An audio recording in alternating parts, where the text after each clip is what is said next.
আসসালামু আলাইকুম নাশিদ ভাই, ভালো আছেন? জি ভালো আছি আলহামদুলিল্লাহ। আশা করি তাজ ভাইও ভালো আছেন। জি। নাশিদ ভাই, আমি রিসেন্টলি সদ্য ভিসা পাওয়া আরকি। তো সবকিছু মিলিয়ে সবকিছু ঠিকঠাক করতেছি। তো একটা জিনিস আমার আগ্রহ নিয়ে জানতে চাচ্ছি আরকি আপনাদের মাধ্যমে। তাজ ভাইকে একটু যদি বলবেন যে তাজ ভাই, সিসিজেটা কি? ওইটা যদি একটু আমাদেরকে বিস্তারিত আলোচনা করতেন যে এটা কখন হয়, কিভাবে হয়? আর এটা আমার নামে কোনো সিসিজে আছে কিনা, এগুলা কিভাবে চেক করব?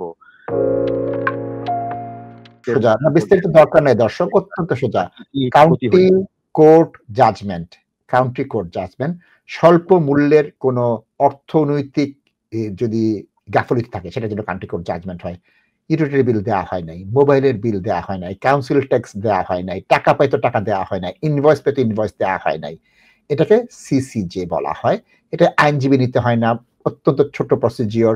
কি প্রমাণ আছে ডাকে, এটাকে আমি কোয়াসি জুডিশিয়াল বলা হয়, মানে পরিপূর্ণ আদালতের মতো নয়।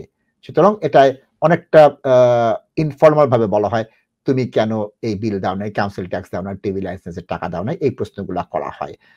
এই ছোট ছোট বিল দেওয়া হয় ৫,০০০ পাউন্ডের নিচে যেটা আছে সেটা এক। ২ নম্বর, আপনার ক্রেডিট সার্চ দিলে, যে বিভিন্ন ক্রেডিট সার্চ দিলে ওখানে আপনি পেয়ে যাবেন যে আপনার নামে সিসিজে আছে কি নাই। সুতরাং অত্যন্ত সহজ বিষয়। এটা কোনো জটিল কঠিন বিষয় না, এটা বিস্তারিত জানারও বিষয় নয়, এটা কমন সেন্সের বিষয়। আপনি আবারও বলি, যদি একটু অনলাইনে আপনি কাউন্টি কোর্ট জাজমেন্ট বা সিসিজে, হোয়াট ইজ সিসিজে লেখেন, আপনি পেয়ে যাবেন। বাংলায় লেখেন, বাংলায় পেয়ে যাবেন। সুতরাং এটা নিয়ে দুশ্চিন্তা করার কিছু নেই। ক্রেডিট সার্চ দেন, আপনার সিসিজে আছে কিনা সেটাও পেয়ে যাবেন ইনশাআল্লাহ।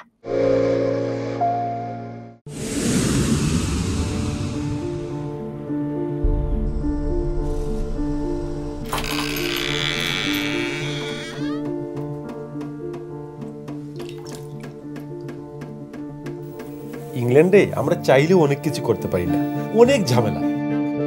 হায় রে হায়, লন্ডনের এই জীবনে ঝামেলার কোনো শেষ নাই।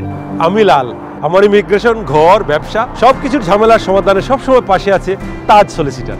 তাজ সলিসিটার্স, বিলিভ ইন সার্ভিস।